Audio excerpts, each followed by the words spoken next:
Hello and welcome to the Blue Monday podcast. Now in our fifth season, looking into the exciting happenings of Ipswich Town Football Club. I'm Richard Woodward, and you're tuned into the midweek show, available each week on video and on audio for sometimes irreverent but always informative hour or so of football conversation. So make your Monday a Blue Monday and your Thursday a Blue Thursday, and whenever you're listening to it, a Blue Day. I'm joined today by Mr. Benjamin Bloom. Is this your midweek show debut, Ben? Well, I came on with you and Harry a couple of times last year. There was a couple of games, weren't there, where I'd seen like Sheffield United 4 times in a month, and then I'd seen someone else loads of times or whatever. But in this format, yes. So very happy to be here and led by your good self, Rich. It's a chilled out entertainer kind of vibe. Show, Ben. Um, Always. um, so we haven't got a game to talk about, which makes life a little bit more tricky for us. But there's plenty of stuff happening this week. So we've got a few bits of news, which we'll start with. We'll have a look back at August and see how things have panned out, and whether that was based on our expectations or whether things have happened a little differently. We'll have a chat about Shrewsbury. I know you've done a little bit more homework on that than I have. But we asked for questions, and as always, our subscribers, our listeners have done us proud on those, so we'll definitely drill into those ones. And then, we'll see. I think we've got one question about looking ahead to September as well, so we'll pick that up as we go along. Let's start with the news. I don't know about you, but we talked about this on the flagship show. It was quite a decent weekend, all things considered, for Ipswich and the county of Suffolk, with the Ed Sheeran concerts and all that kind of stuff. And we came back to work, or some of us came back to work on Tuesday, with Mark Murphy announcing that the Kevin Beattie statue had met its financial target, and all funded by supporters and various functions. Despite the best of Twitter coming out to find problems with that situation, that's obviously good news, isn't it? It's great news. You would think so, yeah. I mean, all you need to do, and I hate to go straight into plug mode, but go back and listen to David Diamond talk with Statman about Beattie to know what he meant to.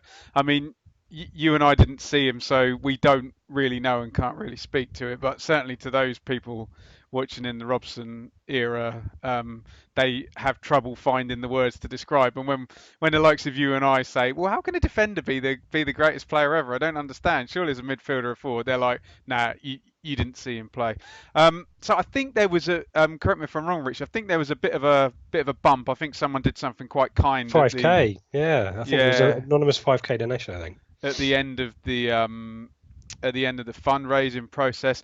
And I know Mark Murphy's got a job to do. He's a radio presenter. They trade off hype and whatnot, and he wants people to listen to his show. But what people need to understand with him saying, "Oh, there'll be an announcement" or whatever, he was Beat's friend, wasn't he? And it's I don't think it was just about driving people to the radio station, which I know, like you said, the best of Twitter was getting on his back for or whatnot. So I think it's great. I don't know. Do you know anything more about what happens now that it's been confirmed about timescales and what No, happens I going don't think forward? that came out. I know that the sculptor guy who did the Sorrel statues and the Swab statue is already working on it and had already started.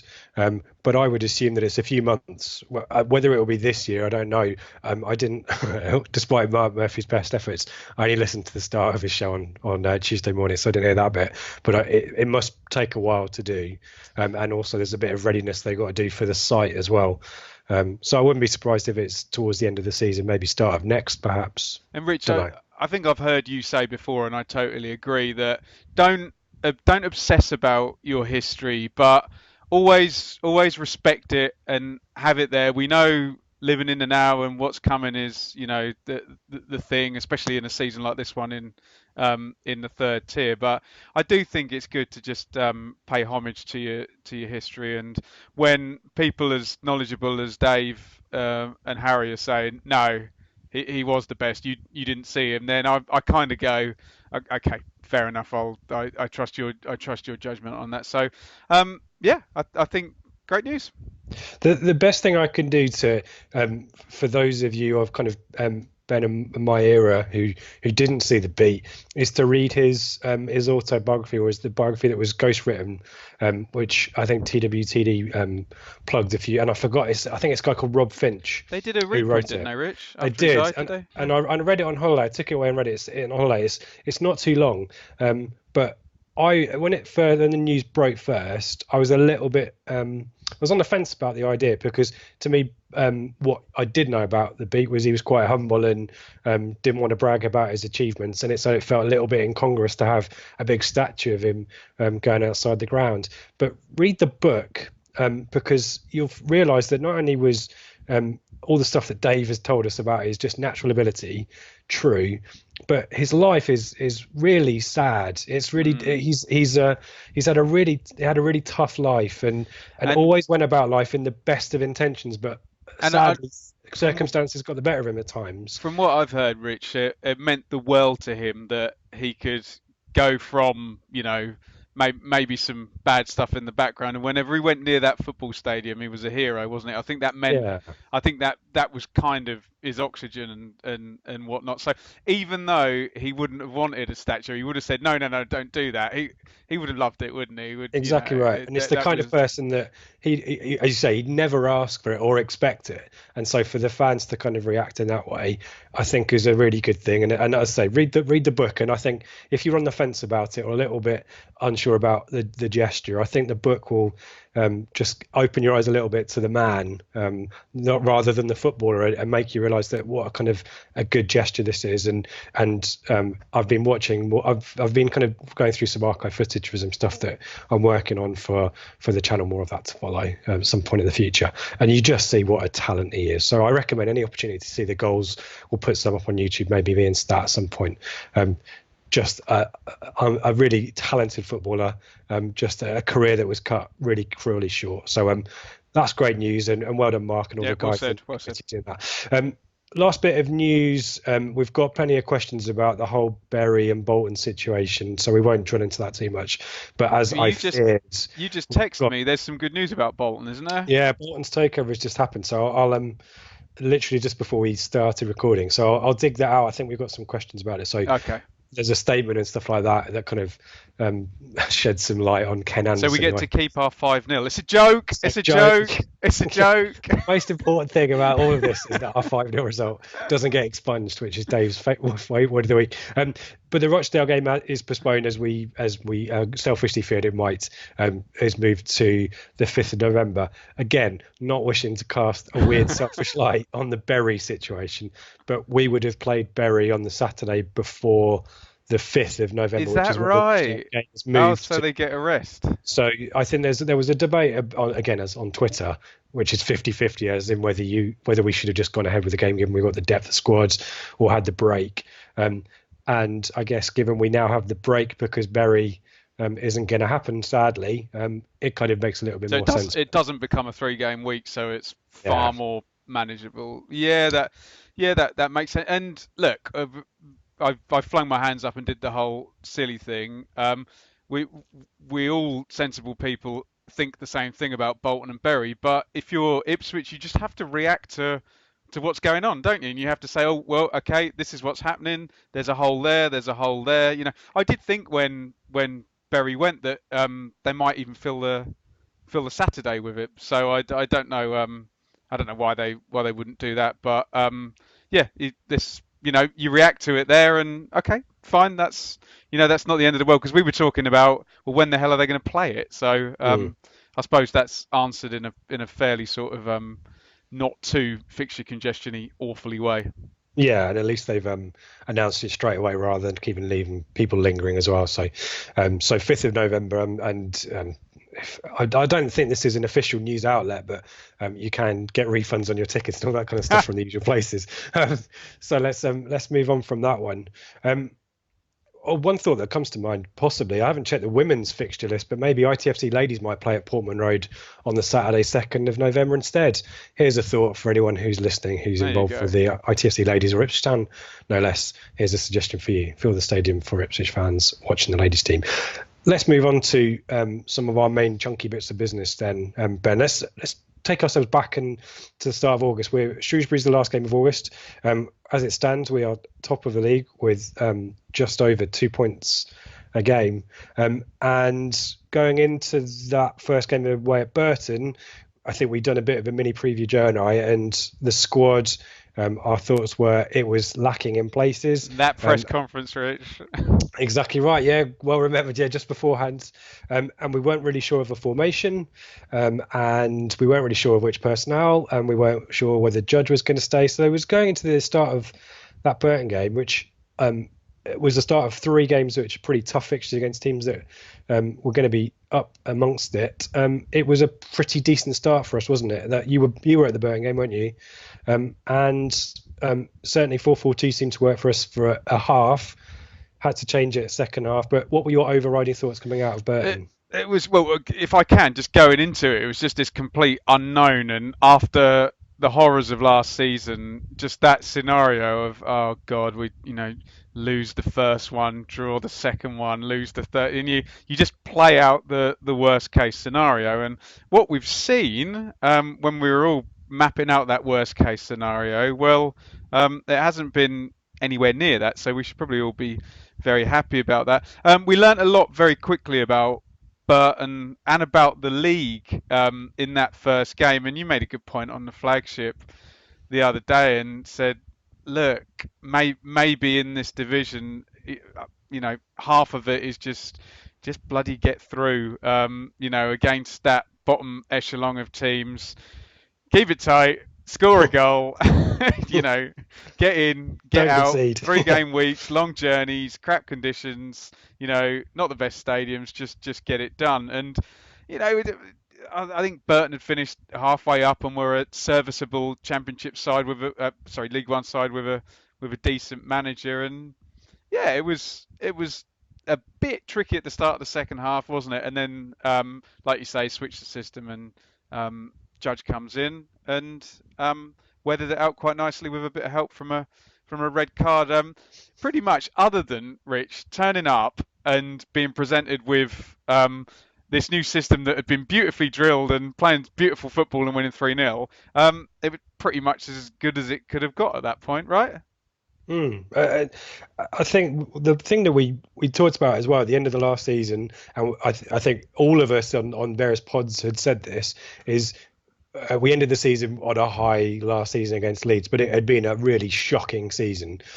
And what you needed to do was build momentum early, because otherwise there was this concern that things would flip. And Lambert had been building up this PR, this goodwill, for the best of reasons, but suddenly is exposed and people are unhappy. And probably Chambers admitted as much in certain press conferences and interviews in the summer that maybe the players had got away with not getting a bollocking from supporters. We were too nice. But I think you can probably write off. You can ignore Burton away from home, but lose to Sunderland as well. We always go out the Carabao Cup, so let's ignore that. But those 3 games, to get maybe 1 point out of those 3, or to lose 2 out of the 3 of them, or even 3, it would have been pretty disastrous, wouldn't it, for Lambert? So to get that win on the board kind of gets the monkey off his back straight away, doesn't it, really? Yeah, absolutely. And we talked about winning mentality a lot, didn't we? And we would have killed for this last season, wouldn't we? Where we're probably going to come on and conclude, well, are we actually playing that well, or have we just got better players than everyone? But we're winning, so long may it continue. The Sunderland game was a weird one because we'd been bemoaning kind of this lack of a structure of play. The 4-4-2 was continued, much to Joe and my surprise when on the midweek show previewing Sunderland, we expected Judge to start and to go back to this 4-2-3-1 that Lambert was famous for using last season, and that didn't happen. So some good consistency and continuity, and for 45 minutes we looked excellent, didn't we, against Sunderland? It was that the best 45 minutes you've seen of us in terms of a full half of football rather than a 45 minutes over the 90, where we've actually dominated a team and looked good, or were just Sunderland really shit? Well, I know I don't want to hark back.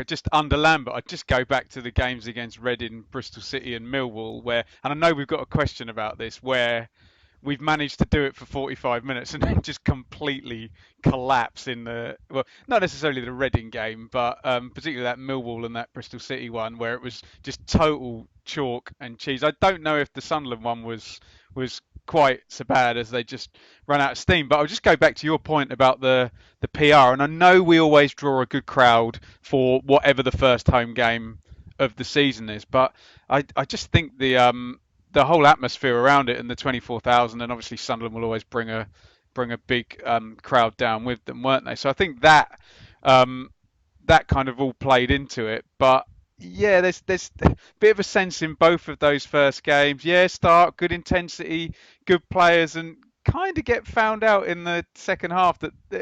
Is there that much pattern of play to this, or yeah? Well, I'll get your thoughts on that. We don't keep the ball, do we? I think that the first half against Sunderland was good because we were quite relentless and we were creating chances. And Rowan and Garber, who at that point was our leading scorer, he went off injured. He was the Great White Hope, wasn't he? The first two games, yeah. He was, and that system seemed to be working for us.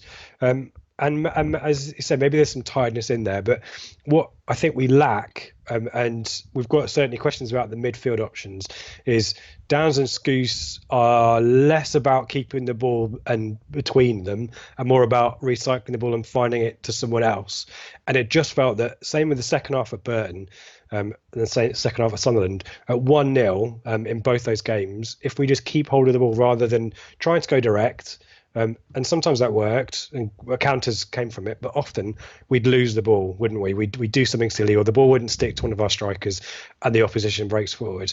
And that's what happens in the Sunderland game for their equaliser. We're kind of pushing forward and then it's a 1v1 down our left, and Chambers has a bit of a brain fart. But do we have the midfielders at the moment, as much as people are bigging up Scouse and Downs quite rightly, just to hold the ball and just to control the tempo a little bit? I'll wind up everyone with a midfield too. No, and you make such a good point when you say we don't really keep the ball, and it's so right.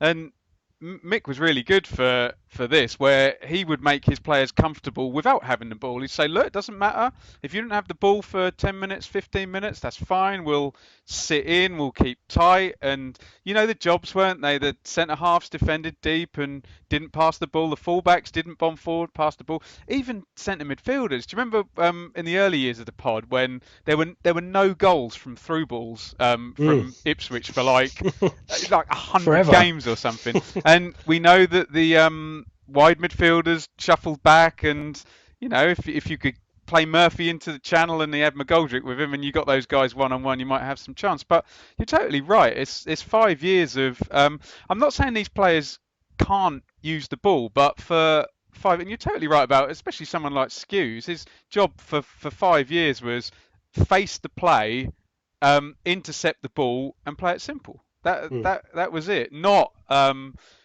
as we saw a bit last season, right? Drop in between the two centre backs, play on the half turn, and you're deep line playmaker now. It's like, and this is just seemingly taken a long while, and frankly, it does seem that it's going to take basically a whole new first 11 to be able to kind of do what we think Lambert wants to do. But that's a really long-winded answer, but without the help of a third midfielder, which no doubt we're going to go on to, no, I think they could with help, but not as a two. Rich, what do you think?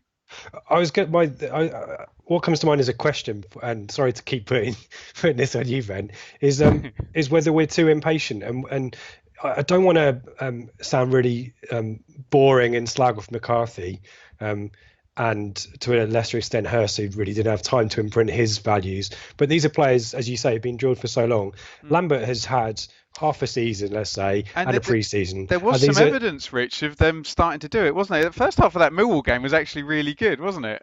And that was January. And I just wonder whether we are expecting these players who are good, solid pros, the old cliche goes, to suddenly learn new proper tricks. Men.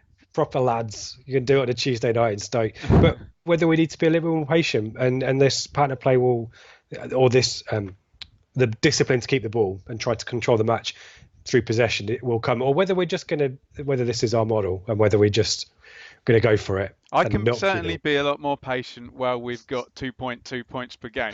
Yeah. So, And this is really weird, isn't it? And this is a yeah. lot of the theme that we'll see in August. And we'll come on to. Do we want to talk about Luton? Because I think Luton's a bit of a red herring, really. Quite a lot of rotation. Again, we talked about Luton being well drilled and the fact they can Well, afford there to you go. That just was a team different that templates did have a pattern of play and, and has been, bought yeah, in, yeah, well practiced and, they made some changes, but really swept us away. But come on, let's be totally honest. I know Lambert would never send anyone out to lose, but you know what these managers say about, and he said it in so many press conferences, this 60 games number, which I guess he's getting from if you, sadly, we won't be playing 46 league games, but certainly if you factor in one FA Cup game, one Carabao Cup game, three EFL Trophy games. That's 51 without, you might win a couple of the others. He didn't want to be in that competition, did he? So, yeah. and we'll see exactly the same thing against Spurs under 21s on the next Tuesday. I would even think that will probably be 11 changes, won't it? Yeah, probably there or thereabouts, isn't it? And as a club, we have couldn't care less about the cups for the last No. few years, so we shouldn't be surprised. I guess people were looking at it as a momentum builder. But we went into another tricky game against Peterborough the following Saturday. Again, an early lead and a first goal for James Norwood, who had been trying hard, hadn't really been working for him, and ball falls to him and scores a nice low shot. But then again, it's another one goal lead that we ship an equaliser, and then actually for once this season in the league are finding ourselves behind.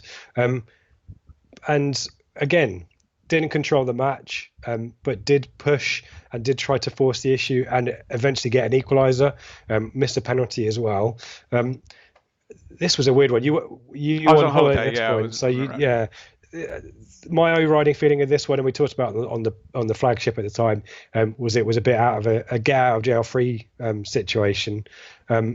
And we'll talk about Wimbledon, which had a similar feel to it as well. But again, whilst we're not controlling the match, we are forcing the issue. We are making the opposition think. We are finding openings and creating chances, which we didn't do last season. So on the face of it, if you ignore the stats and ignore how the game played out, this is a good away point, right?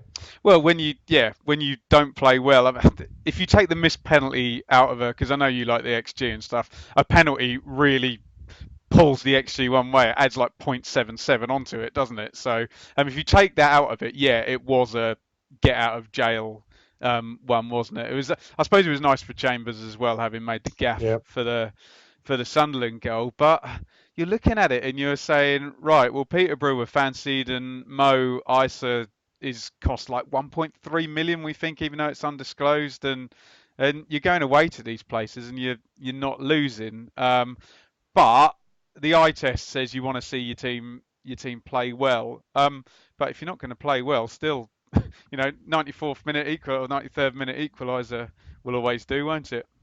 Yeah, as will a 94th minute winner in the following match. And this is the first time, I think, because we're now out of this run of trickier opponents, with no disrespect to the teams that we've played of late, but look at the league table, I guess. And Wimbledon rocked up, and it was clear from minute one what their job was and what their intent was. And this is something that we're going to have to get used to. This is something that Sunderland, as a team that we look at as an example, as something, a lessons to be learned of how to get back up, of how games can be easily drawn by not finding a way to get round teams that are quite happy to sit. And it looked like for a long time we were going to fall into that trap, and worse, might even lose it.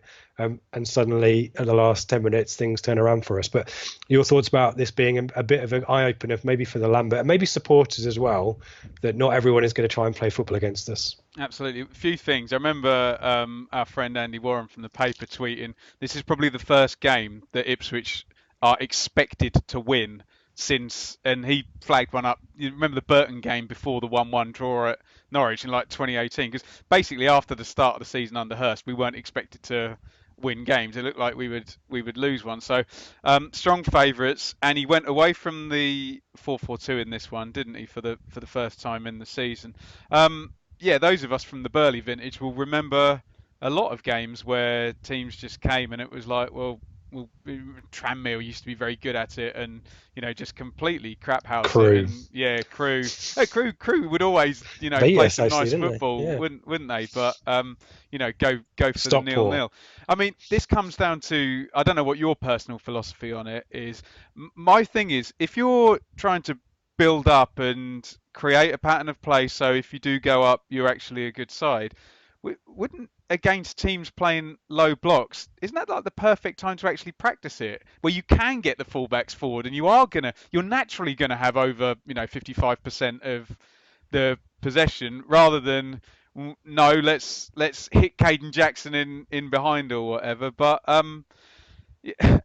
you have to find a way against teams that pack it back. And all footballers say it. It doesn't matter what level you're playing. If one team literally sets up and strings four, and then nowadays it's four and then five, isn't it? With just one guy as an outlet ball. We've seen so many teams playing that way. Then it is hard to get through. But it'd be nice to see us practicing using the ball and trying to play through. But look, needs must, and I can't remember who it was who booted it up in the air for Jackson in the last minute. Was it Wilson? What for the So equaliser? was it Wolf? For the winner, it was Goose. Was it Skews? Goose for the One of winner. the best Yeah, yeah. passes in the just, Lovely floated, weighted ball. Yeah, dropped perfect, didn't it? But yeah, and hopefully, I can't remember who it was on Twitter as well. You start to get the confidence, don't you? I was at Wigan to watch our dear friends from up the road at the end of last season, and they made their sub 10 minutes from time, and they knew they were going to score. Do you know what I mean? You start to like an Alex Ferguson thing. It's like, yeah, everyone knows United are going to score, and if you do get that winning mentality end of the game thing, it's Gary Neville always says, doesn't he? Last 10 minutes, chaos, just go for it, and yeah, Yeah, and fantastic. forcing the issue rather than, and this is something we didn't do last season. I don't think we kind of maybe accepted our fate or heads had dropped. This season now we are the team that is expected to dominate, so we can afford to go for it. And if we get picked off, so be it. Do you know what I mean? Because 3 points in this league is so much better than 1 point, I Well, think. you're totally right about that. I always say that you watch any Neil Warnock game, and whatever anyone says about Neil Warnock, he's been a brilliant manager over the years. He will happily lose in the last minute twice a season if he's going to win in the last minute 4 times in a season, because add those four up against the four draws you would have got. That's way more points, isn't it? It's 12 points instead of 4 points. I reckon So Mick said similar as well.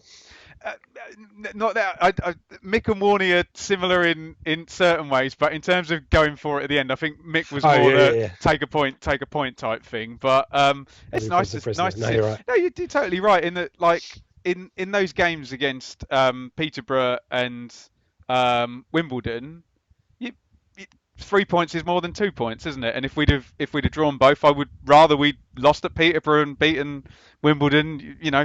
Get as many points as possible. That's the name of the game. But at least yeah, and at least we're forcing the issue. And this whole this air of like, I remember us saying it when Norwich went up with Lambert, and that jammy bastards got another last minute winner.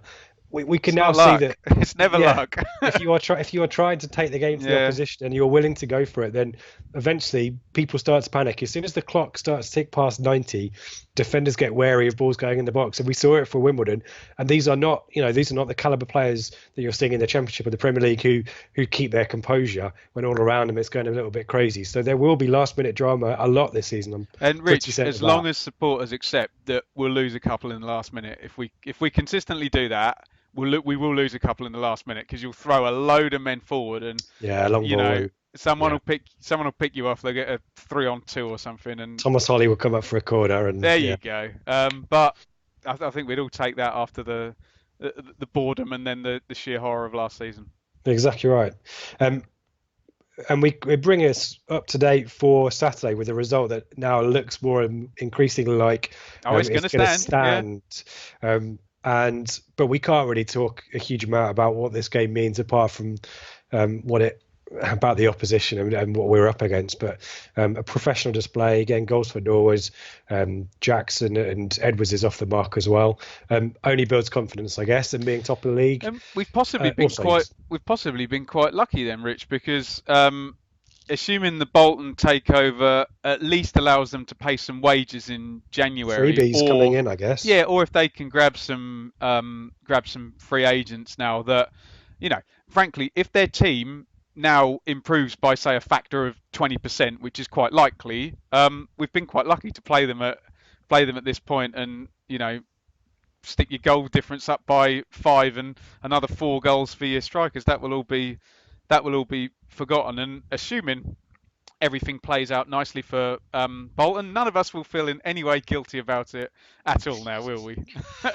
I thought it's come to mind, and I'm really hesitant to mention it, but this Berry squad has just gone out of the league. Oh, so There'll be some of those players could players. go and play for Bolton now, yeah. Yeah, I didn't want to mention it, but it was in my mind. I hope They're rich. They've the, probably got car loans and mortgages and phone bills, and yeah. they're Well, gonna they're gonna go and work, haven't they? their It's not, captain's it is, been on the radio talking about it. So yeah, there's definitely yeah. players out there for Bolton to strengthen. If I assume the rules are still they can sign free agents whenever they want. So Oh, I assume Berry will have breached the players' contracts in some way by being expelled and not giving them a chance to, yeah, the or registration even I think I, I, avoids I it. assume that if you're not paid for the length of times these guys, they've breached their contract anyway. So, Yeah, and the other thing is, Rich, Berry aren't going to be suing any of their players for going and signing for new clubs because that costs money. that's So true. I'm sure I'm I'm sure sure the you'll see. PFA will find a way to do that as well, isn't it? So Yeah, the players deserve to play. I know it's horrible for Berry, and I'm sure we'll see Berry pop up next year in I don't know how many levels they have to go down if they're expelled from the EFL. I don't know not sure. because AFC Wimbledon, that was a new club, wasn't it? And so was Was it? FC Yeah. United. I don't know. Did Glasgow Rangers, was that an actual new club, or did they just? They went down to the Scottish second division, didn't they? Rangers. They weren't expelled from the league. They couldn't be called Glasgow Rangers anymore, so So is it a they're new now just club then? Rangers. So it's a new registration, I Oh, think, okay. possibly. But they didn't get out of the league altogether. They started in the league in the Scottish Division Two and worked their way back up. Mm. So I don't know where Bury would join in. It sounds like there's more goings on there, appeals and whatnot with Bury. So I guess it's not the end of that necessarily, but Bolton at least a little bit more of a Yeah, stable I situation think what there. we can say is that's it for this season, isn't it? For Berry, Yeah, that's done. But although yeah, I saw the same thing as you. They want the expulsion to be rescinded, but it's you know you by the can't time drag that's this out. appealed, it's September.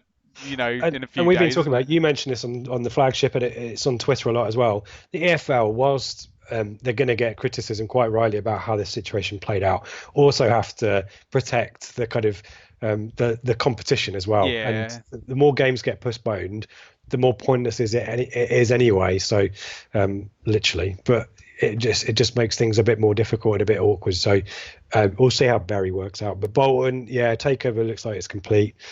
Good for them and good for us in yeah, ourselves. and Right. going back to the 5-0. Uh, I'm sure other Ipswich fans did this. I was driving back from another game I was doing on Saturday, and I did have a little peep at halftime. I was like, "What's it going to take for us to go top of the league here? And Lincoln need to lose, and I was I just, had messages with mates exactly the yeah, same. and yeah, it's 4-0 is just like, well, Blackpool are still top on alphabet, so we need to get one more. yeah, it's just lovely. And a couple of my Norwich mates text me, oh, see, you guys are doing well. And perception is reality when you see a team top of the league. And obviously, I modestly text back and saying, oh, yeah, we're playing okay, but we're hardly Brazil 1970 at the moment. But yeah, we're doing good.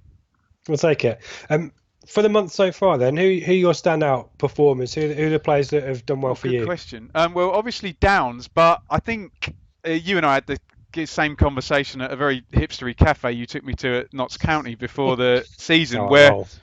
where we both said, no, Downs is the most ready of all of these guys. So it's not really a surprise, but yeah, Downs, fantastic. Uh, as per usual, Mr. Skews in a team. Skews, I'm damning with faint praise here. In a team that's not actually playing that well, Skews always looks really, really. When I say not playing that well, I mean not that fluid yet. He'll always stand out, won't he? Because if we give him the ball away, he'll land on the right spot and he'll give it simple. I think Wolf is good as well Yep. because there's questions, isn't there? Oh, is he going to be good enough? And obviously, Holly and Norwood, not necessarily the performances, but the way they've the kind of new air that they've brought with their interviews and the gifs and all of that. When it was so dour and you're either pissing in from the outside or pissing out from the inside. And now we have the players, and Norwood's like retweeting stuff, and Holly's so happy to be here, and just Holly's that. interviews are great. We haven't really talked about those. He seems to be the happiest bloke ever, doesn't he? Great, so those two. Those two as well. I'm sure I've missed someone out, but this is the thing. Who are yours? I was going to mention Wolfenden. I think he's looked nice and assured. I guess what we haven't said is, and just to bring this full circle, is Lambert's pre-match press conference after Burton. We need help. We need three or four players. Fast forwards to now, he got them, and Vincent Young's in, Georgie's in, Will Keane's in, and maybe another. This squad appears to be nicely balanced now with options to play different formations. Not yet. There's options. Yeah, it's not this. Injuries notwithstanding, and I think we've been crying out for a right back, and I think Vincent Young will come on and do really well. It looked like he made a bright start against Bolton, so we'll see there. But Wolf, can I just ask you a question then, Rich, on Wolf? I want Ipswich to play where the centre halves just look a bit more modern, where they can receive the ball and they can either pass it into centre mid. Do you think that Wolf is better than, or a better prospect for doing that than Nsiala, Chambers and Wilson in terms of passing? I would say so. And the one thing that Wolfenden does that I don't think any of the others do, at least Nsiala does it, but you brick it when he does. He's quite brave on the ball, Nsiala, isn't he? He's taking the ball forward. I don't think we need two of those, maybe. But Wolfenden has that. He does do this kind of 10-yard, 20-yard dash forward to try and open something up and make options happen for himself. So I think Wolfenden has to be the first choice. Our mate Gabe Sutton has been fairly outspoken as someone who sees a lot of football. He's got a lot of abuse on Twitter, a lot of that's it. Can I just stand up for Gabe? Right? And change. Scouse and Chambers, he suggested that last season we should have been looking to replace those guys and evolve the team to bring. And Wolfenden to me is the natural successor to Chambers, and Downs is the natural successor to Scouse. So I think we need to keep going with Wolfie, and it's Wolfie and another. Yeah. Go on, you're about to defend Gab. No, I was just going to say about Gab. He does his preview at the start of the season. 72 clubs. He phoned me up and spoke to me for an hour and 10 minutes about Ipswich, right? And he's doing 72 clubs. And people are giving him jip, and he's ringing up supporters and talking to them, and there's 72 of them.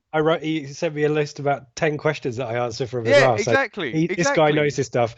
I think you've got a few people back up saying that, Scouse. I don't think he was saying Scouse and Chambers got us relegated, but I think he was saying, these are players that are fit a mould that maybe isn't what Lambert is trying to do, and therefore if you persevere with them, you maybe conflict in that philosophy. Pick another two. I'm sure a lot of our listeners love Tommy Smith and Christoph Berra as a partnership, didn't they? With Luke Chambers at right back, but I just think things have kind of moved on right the way through the game. And I know tactics are cyclical, but one thing that isn't going to regress is the quality now of do you remember when a decent centre half in the Championship, now he's going to go up to the Premier League, Jagielka or Lescott or whoever, and all of the guys in the Premier League are comfortable on the ball at centre half. Most of the Championship ones now are as well, and I just call me a fantasist or whatever. I like the idea of some centre halves who are comfortable on the ball. I agree, and we said the one big thing. I remember speaking to this to Dave about this last season as well. Is the benefit of being League One is this is an opportunity for these young players like Wolfenden, and we were talking Dazelle maybe, but it's a bit more tricky for him to get game time, to get minutes. Competitive football is much better than under 23s football, or maybe going out on loan to League Two.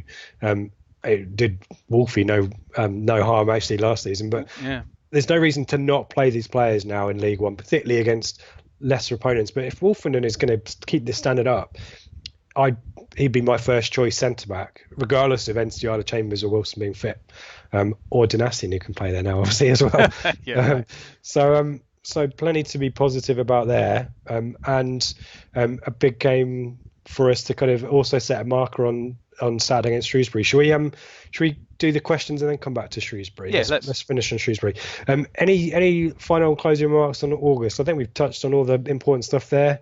We've dealt with stuff where we think a bit of improvement is needed in terms of control of the game, a little bit more from possession, a bit more pattern, but the consistency, it looks like the 4-4-2 is here to stay. 4-3-3 didn't work at Wimbledon, so that'll probably be that for that.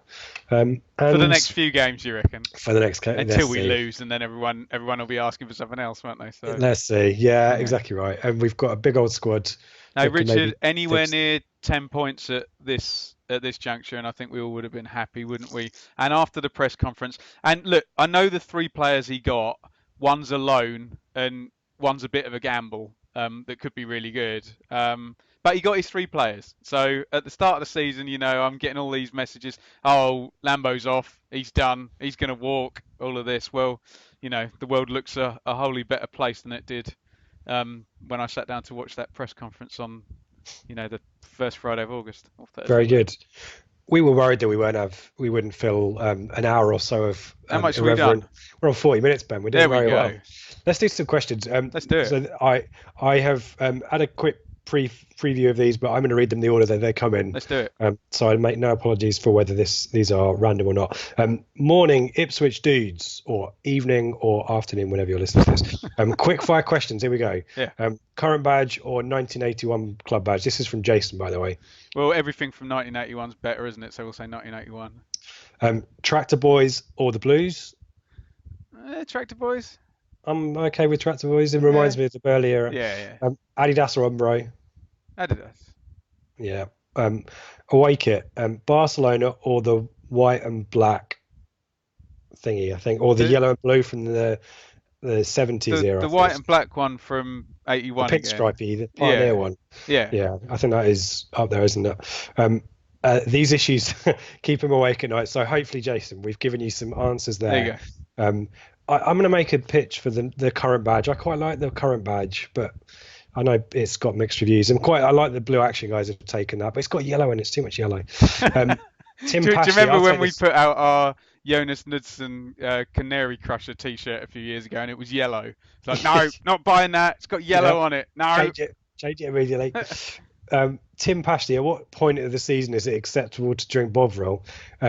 I'll take this one because I have a reputation amongst the Blue Monday WhatsApp group since Ben papped me at Accrington with a tankard of Bovril.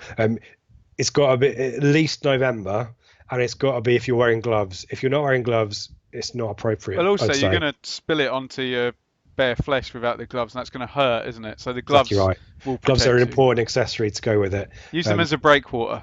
Exactly right. Yeah. I'll be the judge of whether I get beans on my egg. Bovril, 7 out of 10. Gloves, 6 on 10. Let's make love. On the bonquette. I want to have a shower before and preferably after. He's got that the wrong way round. Sorry, Rich, go on. Lee, Ginger Eagle 73. So, I like how this is prefixed with so, comma. Okay. This is some Shakespeare. I know Sears' recovery is coming along well and could be back a little sooner than expected. But assuming we have most people fit, where do we see him fitting into the current squad? Well, he's proven himself over ages and ages to be terribly versatile. So I suspect the only one he couldn't do is up top on his own. But definitely in a front two, he'd be absolutely fine. In a 4-3-3 either side, he'd be absolutely fine. Don't want to see him playing wide in a 4-4-2, but I dare say we may do at some point. And in a 4-2-3-1, either of the wide positions, but probably not the number 10. Obviously, Sears was fourth choice, but in a front four of McGoldrick, who now plays in the Premier League. Selina is now second in the Championship. Waghorn played in the playoff final last year. It's almost as if we should have been better with those players under that manager. Anyway, let's move on from that. Joe Garner as well, who, I suppose he's at the bottom of the league with Wigan. But Sears, without those players there and in League One, surely that's an asset that you can use, isn't it? And in pace as well. I was thinking about this, Rich. Pace we got through the Edwards, Rowe, Jackson. Already, if you are going to go 4-4-2 and not have the ball that much, at least have a ton of pace on there, and we do. A word to Posh and Jackson, we know about that, and I think Georgiou's quick, Yeah, I've and not I seen think him yet, Vincent so Young's yeah, quick looking as well. forward to it. So maybe this is a tactic as well.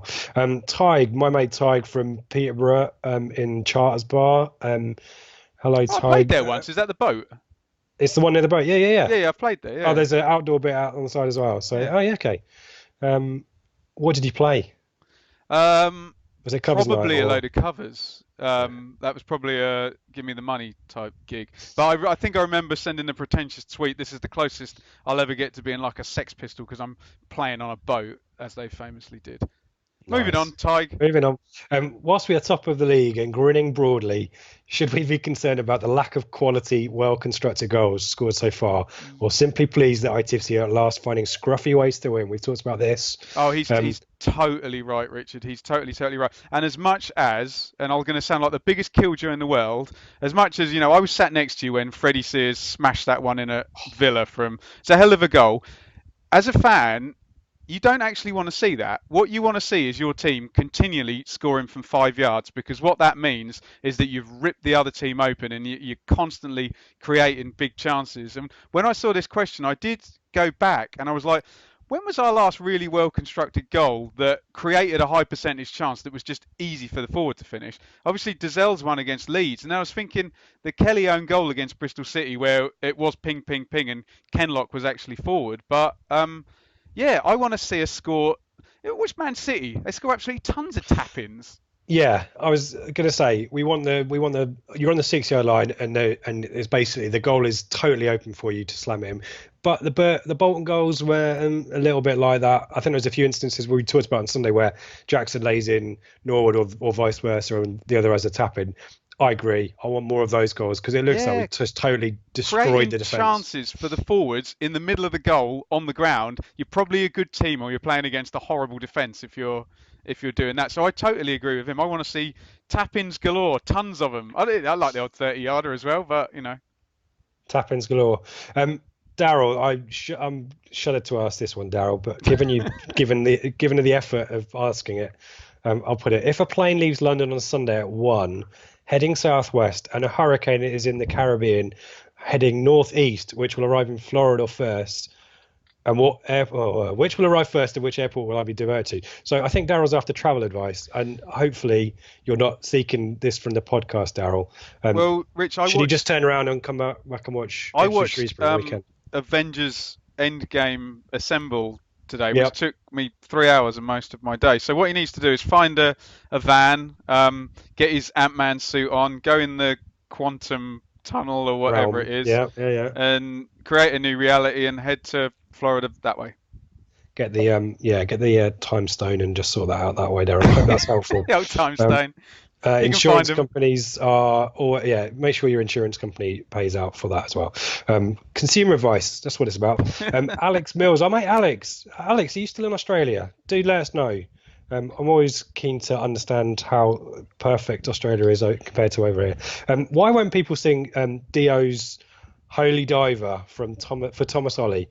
How does that You, go? I'm just going to try and get that on Spotify. yeah, This get is Ronnie on James Dio. Did he become the singer? Was he one of the Dio. Van Is it? Halen singers or something? No, was he? You, Who did he end you, up singing with? I know that he's in the Tenacious D film. What's That's as his? much. What's the song called? Dio Holy Holy Diver. Diver. See if I can get this down my mic. We're not going to get done for copyright on this, are we, Rich? Just keep it under 10 seconds.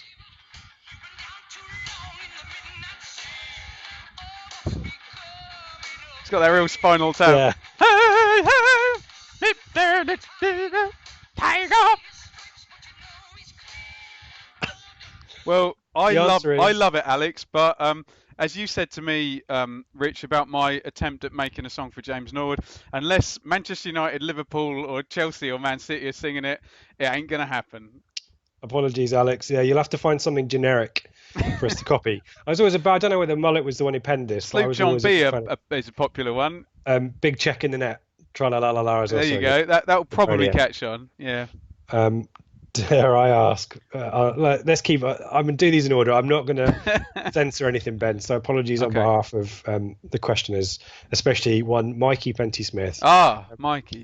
Hi guys, love the show.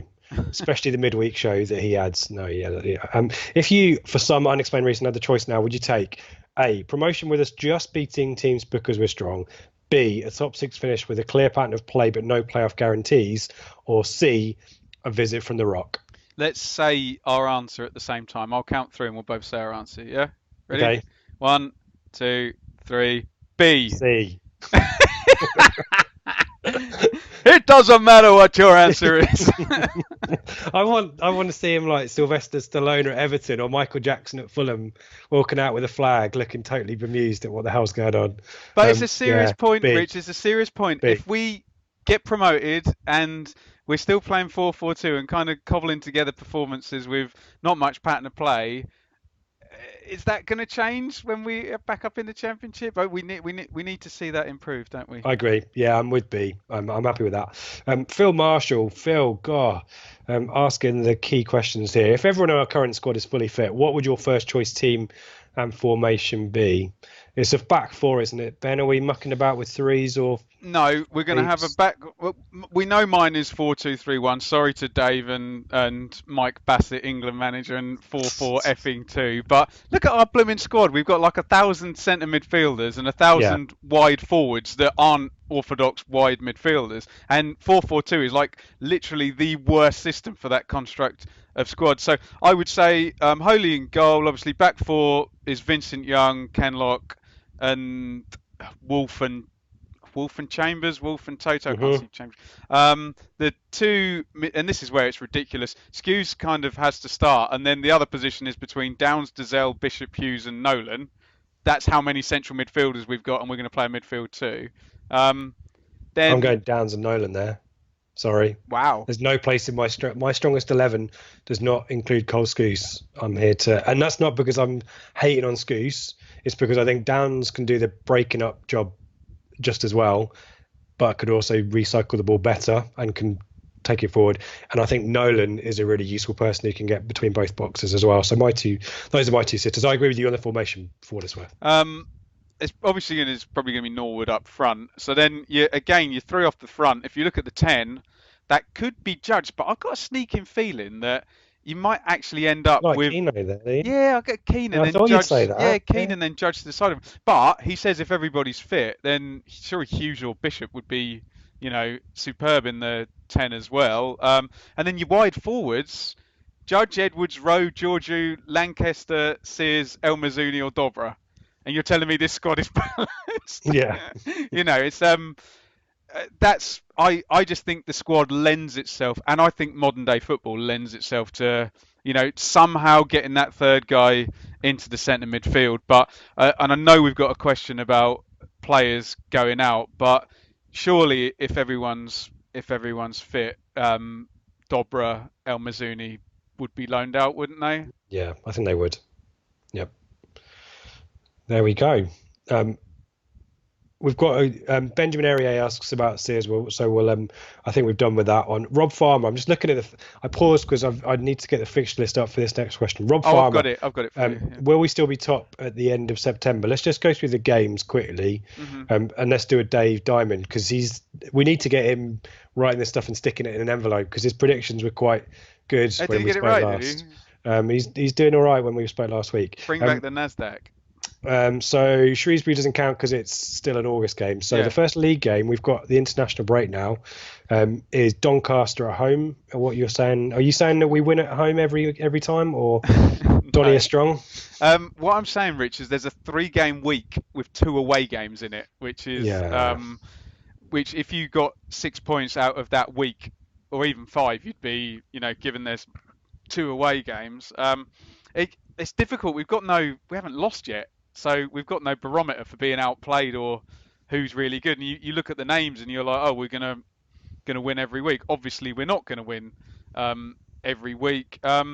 You might think in terms of rotation that MK away, we might not win that game because I think a few players don't play yeah. that game in the middle of that week, and he keeps them at home, and they go off and play at Gillingham at the weekend. But I mean, you're right, Rich. Look at the next 3 home games: Shrewsbury, Donny, Tranmere. Well, Shrewsbury were. I know Doncaster were good last season, but Grant McCann's not there anymore. Certainly, Shrewsbury and Tranmere. Yep. you'd be confident of winning those. Got a nice cushion though, haven't we? If we've already got 11, so that's 9 points from the next five would be 20 from the first 10, which would be, you Still know, on the 2 points. still on the two. But we might even be ahead of that. I hate to be overconfident. Might have, Yeah, I mean, I yeah. can't. I at the moment the only teams that I'd be. This is such a nice feeling to have as well compared to last season. I Donny, can't. I would say that we win our home games at the moment. really? I Yeah. do. Yeah, I can't. Someone is going to screw us over at some point. I just can't see it being Doncaster or Not without Tranmere. Marquis and McCann as well. So I think we're good for home wins in September. I agree. I think MK is probably one where we might end up with a point. Um, Yeah, and Gillingham away. Gillingham not a great start for them. Where am I wrong? Am well, I thinking of Norwood's the wrong? Norwood's scoring against Tranmere as well, isn't he? Oh yeah, exactly Yeah. right. So I think we're still there or thereabouts. Rob, I don't Wouldn't it think be we're on. great to have another 11 points from that, which is I mean, Gillingham have not won so far. They're 19th, 2 points so far. Big away following likely as well.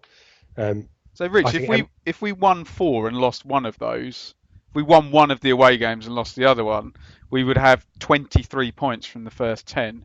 That'd be fantastic, wouldn't it? yep. Yeah. Let's go with that. Let's keep the positivity before we screw it up by losing to Shrewsbury and There you go. our heads go on Saturday. Arthur Pickthorne, does the signing of Vincent Young single the end of Josh Emmanuel's town career? Joe and I have spoken about this. Good to get your thoughts as well, Ben. Probably not, being he's the only right back ahead of him in the squad. Emmanuel will start against Tottenham under 21s, won't he?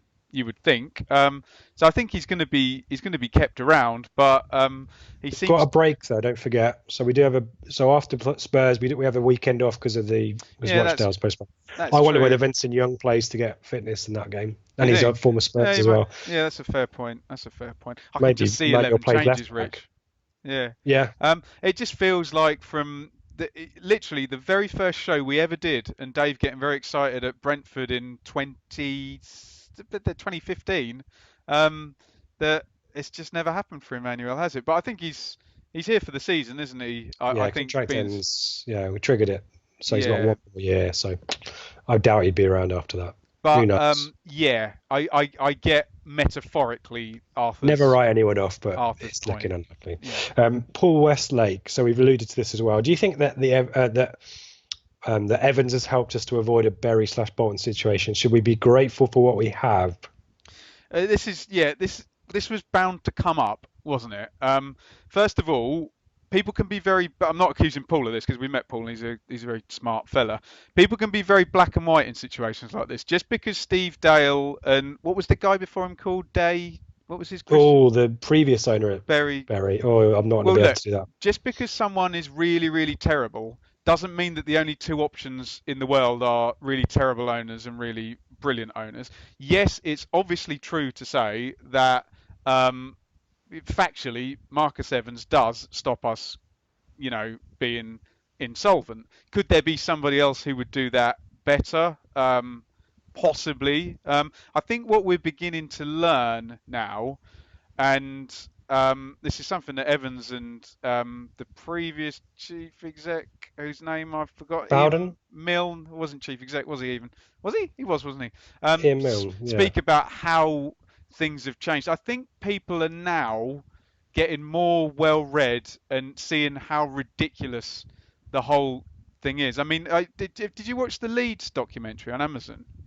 no, I just cancelled my Prime subscription, but it's There you it's go. waiting for me. As soon I've as they heard, put yeah, I've Leeds on. heard it's good. Well, Russell Crowe look, narrates it. yeah. So, Rich, what happens is they get to the playoff semi-final. They're 45 minutes from Wembley, so they pretty much have a really good season. Just failed to get promoted, and the difference between them winning those two games and not winning those two games is, oh, well, we've definitely got to sell two players now, and it just strikes me now the extremities are so ridiculous now, right the way down. When Evans took over, he probably had some power in Championship, and he now has some power where he can go and get Kane Vincent Young in League One. I think the worst thing he's done is his hiring of managers, I guess, and Yeah, Mick was the only one who could run the whole club by himself, wasn't he? Which is what what Evans wanted. Let's not get sucked into it being black and white and Bury owners and Bolton owners are awful. Therefore, Evans must be Yeah, fantastic. my thought on that, Yeah, for what it's what's worth, your view? I'm rambling. is you're right that there's more nuance there. Yeah, I think what if Bury and Bolton teaches anything, it's to never be complacent that your owner is the best of intentions. There are very few football owners who are in it for the love and the joy of being a football owner. There's maybe Andy Holt is one of them. I can't think of many others. You buy a football club because you see it as an investment to make money. And if Evans got bored and wanted to force a sale or wanted to liquidate the club, there'll be very little we could do about it. So whilst our interests are aligned, fantastic. And whilst we can get Evans to do more on the community stuff, we talked about that before, great. And yes, he is running us in a prudent way, but one day he could wake up and decide, do you know what, I've had enough of this. If I can't get out, fine, I'm going to asset strip and I'll get my money back that way. So I think we just don't get complacent, but yeah, we kind of, I don't think we compare, as you say, I don't think we can compare ourselves to other clubs, but clearly at the moment we seem to be on an even keel, which is no one makes a profit, solid. do they? Just no one, even Well, like I mean, I know what they do is that individuals make money out of football. You know, like you hear what the Arsenal board have got in premiums and, you know, kickbacks from shareholders and whatnot. And I'm sure Mohamed Salah and Jurgen Klopp do well out of Liverpool, you know, but no one makes a profit. This is the crazy thing is that owners, you know, they don't make a profit, do they? I'm sure they can draw them out in shareholdings. they can add stuff to balance sheets and that kind of stuff. Yeah, and do clever financial stuff there. But it's just really, really crazy at the moment where you're going from 100 million to 7 million to whatever we get this year, just shy of 1 million in the TV revs. And what I've always said is the proximity to the next one is the thing that kills clubs. Bury mortgaging, stretching and stretching. And I tell you one to keep an eye on, Reading. If this goes wrong for Reading, having just signed, you know, they put themselves under embargo and they've just signed. And they just sold the ground to themselves to the they've done that as well. And yeah, but only for 24 million though. Okay, that buys you a couple of years, doesn't it? But you know, you get a team like Reading who are basically going, well, we can't compete, so we're going to have a big gamble here. We're going to sign a couple of players and hope to recycle them like Brentford or Preston or whoever have done. Yeah, it's a very, very complex situation that isn't going to get solved easily. I know we digressed a bit off Evans, but that's fine. Yeah, no, we know what you think. Let's skip through these because we've still got quite a few more. Sorry. That's all right. No, it's all good stuff. Jack Barham, do you think there will be any more signings, or do you think we need to offload some players? I think we need to offload some players, Jack, don't we?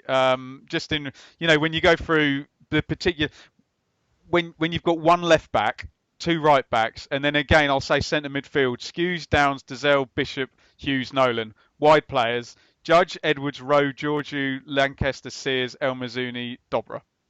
So it's so unbalanced in position. So maybe a couple of loans out, I think.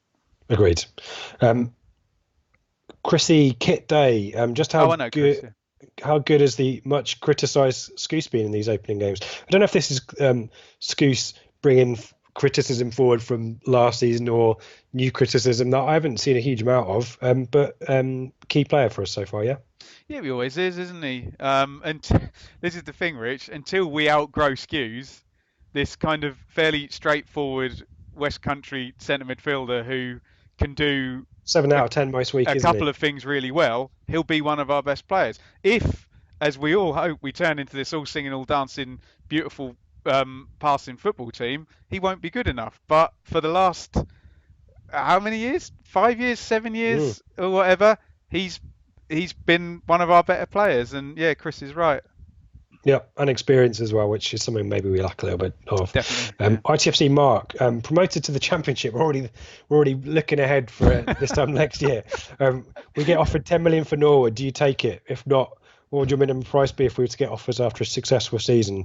I guess I'd temper this question, or I'd add an angle to this, which is at 29, I guess, is what he would be next season, I guess. Let's say he scores 25 goals for us this season. Is there going to be a team willing to spend 10 million on Norwood for maybe 1 or 2 seasons, or um, yeah, your thought? Um, Just it's add a little bit of flavour to that because well, it's to be the first time he's played at that level.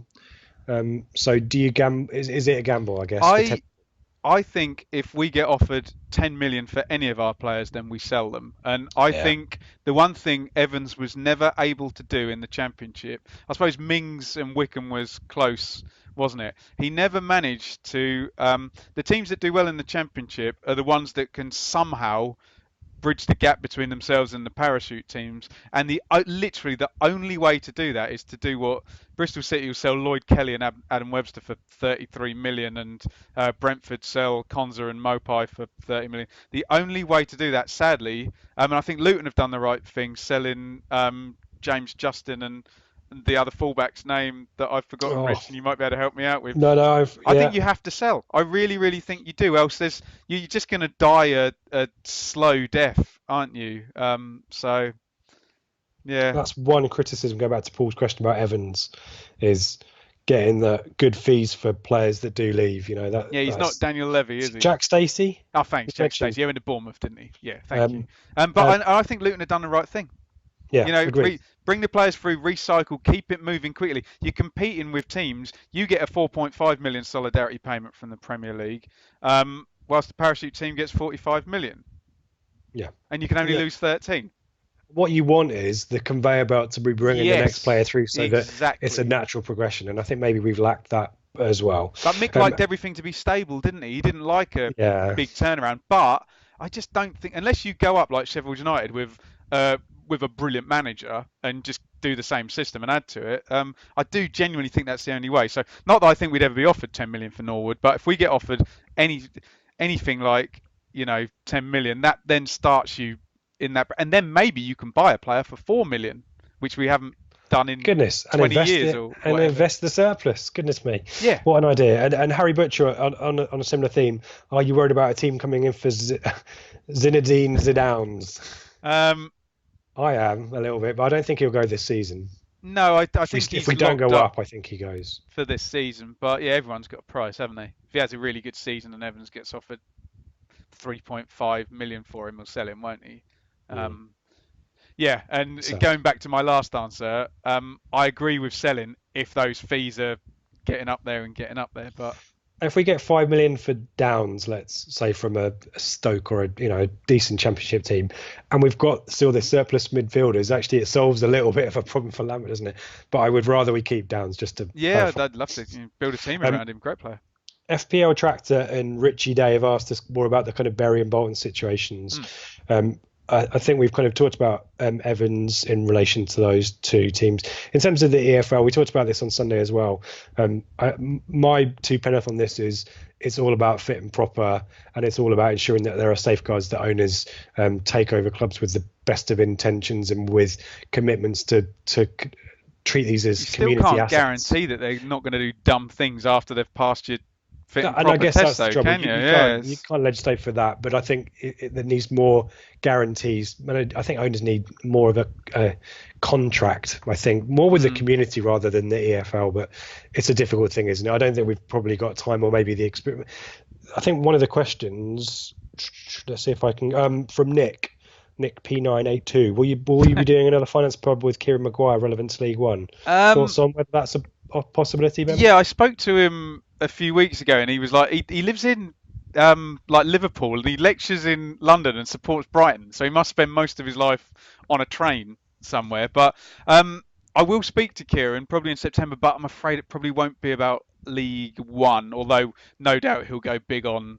He's been tweeting about Bury and Bolton for the last few Yeah. months. Yes. So yeah, but I'll do if I do speak to him, I'll do a shout out for questions. So if we get League One questions, I'm sure he literally Kieran is like a spreadsheet on every team in the country. It's Yeah. ridiculous. Yeah. Definitely worth a follow. Um, Subsea is elephant in the room, Ben. Um, Right. where's the new game for this year's pod? Two Little I Ducks and CV game are You gone, were going to presumably. think of one, weren't you, Rich? I was going to think of one that Was isn't that my job? stolen, that isn't stolen from somewhere else. But Let's put it out to the listeners, Rich. What do people want for a game, and this will sound really lame, but we always try and get the pod out to you. It was called the Blue Monday podcast to try and get to you by Monday. And world's smallest violin.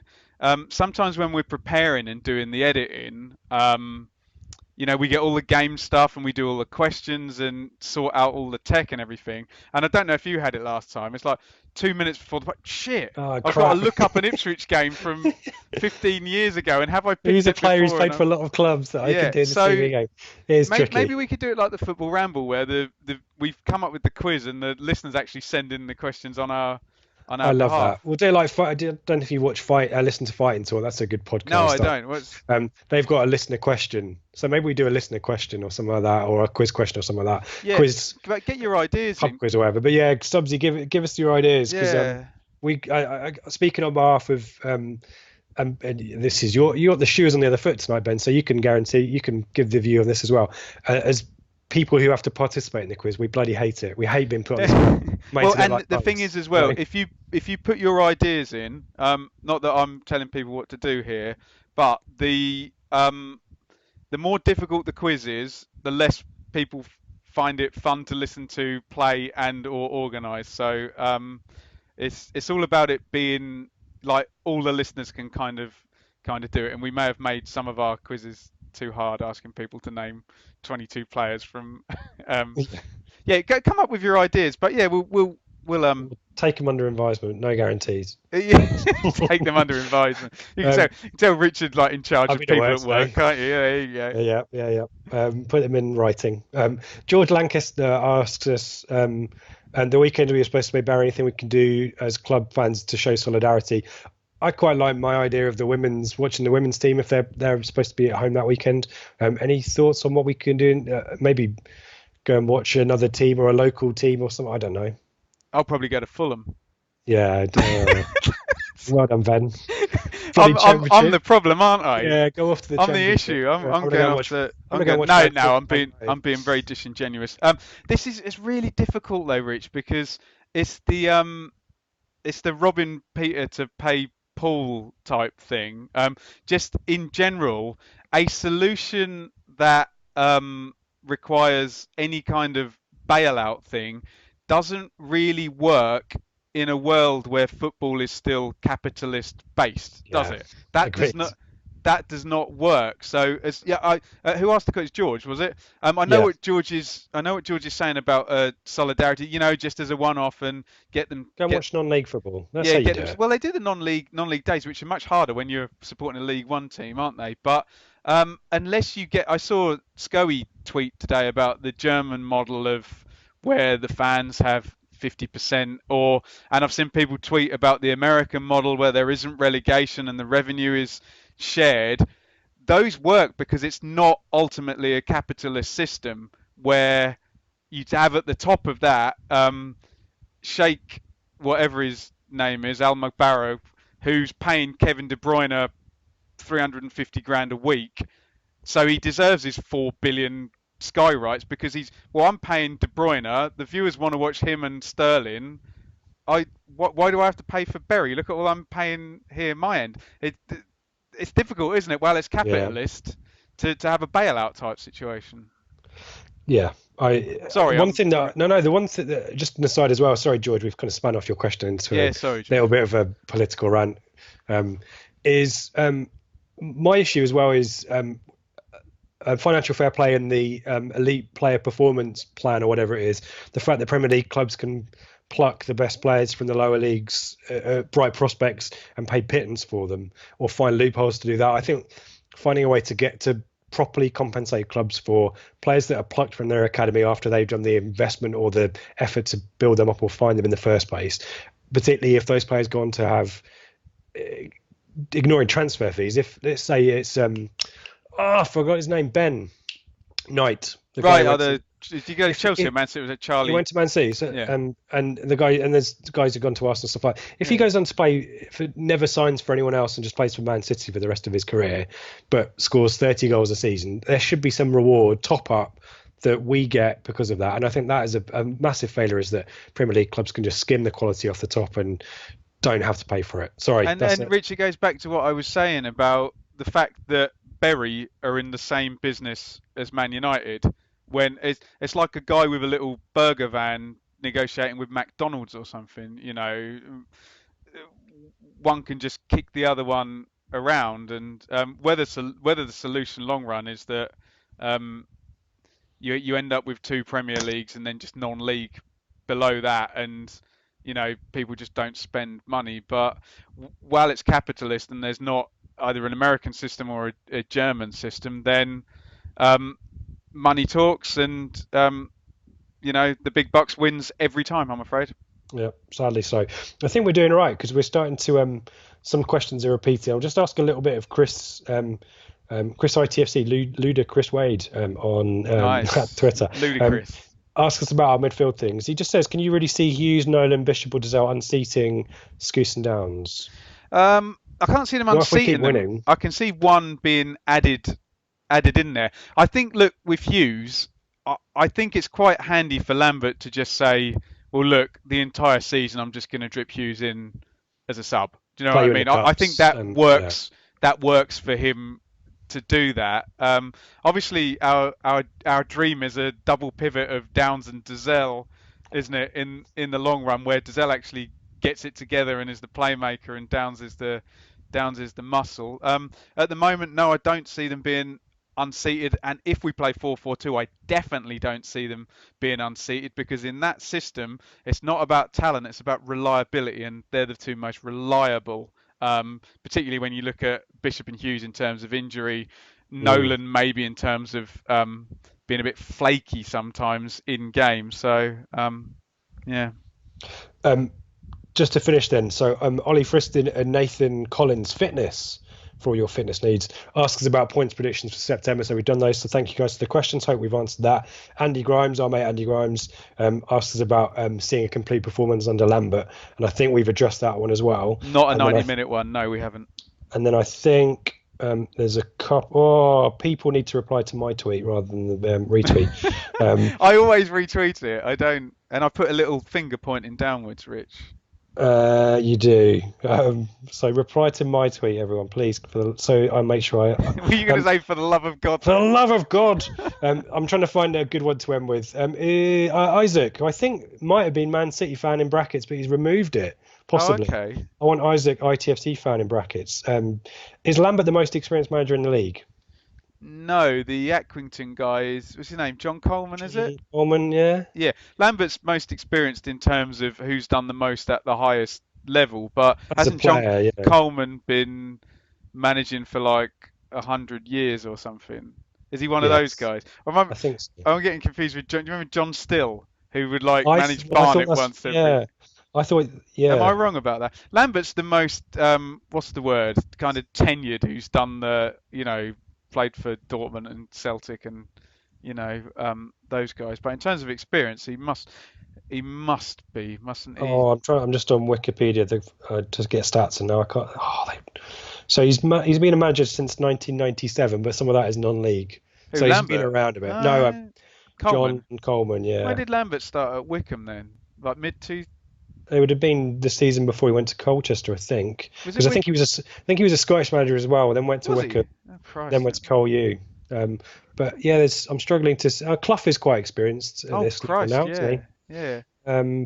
But otherwise, and Kenny Jackett, I guess, is in there Oh as well. no. Okay. Fair comment. Yeah. I think Clough your was point a. is right though. When did Clough start? Because he was playing, God, in the 80s, wasn't he? Way before Lambert was. And he was in that Liverpool team in the early 90s as well, though, wasn't he, Nigel Clough? He's a really good player for Forest, Nigel Clough, wasn't he? Yeah, he was. Yeah, I think he was one of their top Have scorers, you heard wasn't that Brian Clough story where Graham Taylor goes to see Brian Clough about picking Nigel for his England team, and Brian didn't agree with Graham Taylor's football philosophy, and apparently Graham Taylor's waiting outside Brian Clough's office, and Brian Clough sits in there with the lights off, pretending he's not there, and while he's sat outside, and I hope this story hasn't been exaggerated over the years for mythical Cloughy effect, but he was so like, oh, he's not playing in that long ball England team. I don't want to speak to him. And like someone would come in and say, what are you doing, boss? "Oh, don't say anything. Graham Taylor's outside. I don't want him to know I'm in here." It's like the Men Behaving Badly episode where they hide in the house to make sure they get their Yeah. pizza for free. If Can he I just doesn't say, see us, we don't pay men him. behaving badly. But what a great theme tune. Dun, It dun, was. dun, dun, dun. It's on And Netflix. I've been that's watching the it again same at night. guy who wrote the Have I got news for you? yeah, Big Georgia or George. something. He did the piano on the on The Office as well. Apparently famous for pitching his theme tune ideas with a guitar and a kazoo, saying if you don't get them on those instruments, then they're not good enough. Sadly, no longer with us. TV theme trivia, everybody. Well, there's your quiz. There's your That's quiz. a real quiz. TV theme tune quiz. I love that. Ba-doof, Um, da-doof, da-doof. we have other questions. But Thank you, everybody. I think we're gonna. There's something from Mullet. There's something from Ludacris Wade who's made sure he's got in there twice. Howard Smith as well. There's some wrestling questions in there. We'll save those for another day, eh? We've like had a year's worth of wrestling references We've gone on the way over pod. than I thought. This is like a Stat and Dave kind of. Oh, sorry. That's fine. Give us 2 minutes on Shrewsbury. Ben, what do we think? 3-5-2 from them and We do. We've 2-1 win. kind of been linked with Shrewsbury since last summer, haven't we? So Shrews lose the Yes. playoff final with Hurst, who apparently clears his desk beforehand. Hurst leaves for Ipswich and Shrews hire John Askey. Nolan and Ciala kind of shithouse their way out of Shrewsbury, don't they?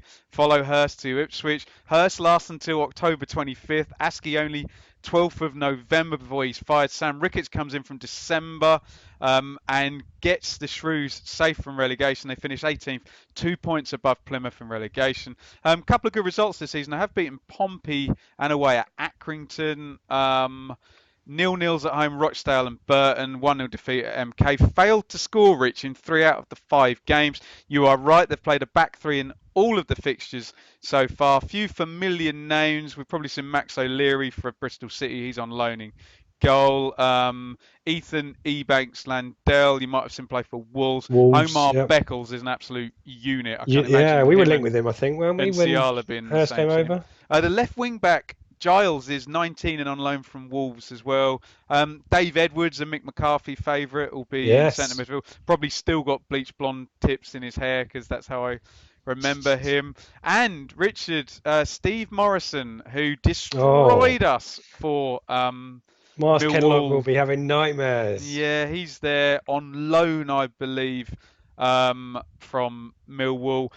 Look out for Fajiri Oken Abiri, who will probably be on the bench but scored 10 for them last He season. It scorer, looks like wasn't they're he? going to Yeah. play a front two, but like a winger is going to play up with Morrison to Yeah, it's be the a legs, tall I and a think. short striker, I think. I I think think Morrison's so. the Rich, tall they one. finished 18th last season. Nothing to fear if you were We- pushing your luck and running a little bit. Yeah, we haven't No, played top against of the the back league. three yet, have we? I think Wimbledon lined up possibly with that, and it Did they? Oh, shifted okay. into a 4, I think. But yeah, this is I mean, we're going to have this trouble for the next few months until we've played everyone once, I Oh, think. you think they'll But drop the wing backs in and? I know, sorry, as in being comfortable to predict a home win. But Oh, this should be a okay. home win, shouldn't it? On paper, we're top of the league. We have. I hate to sound like one of those fans. We have better Yeah, players. yeah. You know, apart from Morrison, you know, who would probably, if you're trying to sign Tom Elliott from Millwall, I know Morrison's no slower than Tom Elliott, is Oh, he? So he'd probably get in our team. But yeah, otherwise, I'm sure we'd have their left back on loan from Wolves, wouldn't we? But you know, playing that game, I know it doesn't always work out that way, but yeah, you're got to top of the say, league. You want the 3 points, don't you? yep, And yep. their fans hate us, don't they? They do. It's like Colchester. We don't really Yeah. think about them, and so let it go, Shrewsbury. It's so last year. So we're predicting a home win. We're not going to go for a scoreline. I don't think that's well. Do you want to give me a scoreline, Ben, or too long? No, not really, Rich. I'll just No. end up looking like a prat. Are Yeah, you going? I'm going back for it. I'll be in Yeah, for the I'll second be time this season there. in I'll my be season there as ticket well. seat. So, Maybe I'll see you before the game. and you're back for hosting duties on the flagship show, and Guinevere needs to be brought back into action Yeah, because we've got an an abundance Ipswich wide forward type situation, haven't availability. we? Yeah. Yeah, so maybe we'll So get Statman back if he's back from from the dam. Amsterdam on that one. But if not, someone brilliant on our brilliant Blue Monday team will be on talking complete and absolute sense about the Shrewsbury game, Rich. Exactly right. Good stuff. Do you want to give us your Twitter bits and pieces, Yeah, Ben? yeah. So at Benjamin Bloom, I get some jip for it, but I'm still covering the championship stuff. So if you have any interest in that, that goes down the same feed on YouTube as the Blue Monday stuff if you watch on YouTube. Obviously, if you're not interested in that, just go down the audio feed, which has just got the Blue Monday content down there. But yeah, lots of interesting stuff. And like the person who asked, we'll do some interviews on the YouTube there. But obviously, first and foremost, the Blue Monday stuff at Blue Monday ITFC as well, on Instagram as well. Type Benjamin Bloom into there. Everywhere, I put a picture of ubiquitous. myself feeding an alpaca on there when I was going through Saw my that. phone earlier. Yeah, I'll probably put Yeah, a picture of you up there later when this has gone up. That'll probably be a fad. I'll probably go on Instagram for a while and then not bother. yeah. Prefer YouTube, to be honest.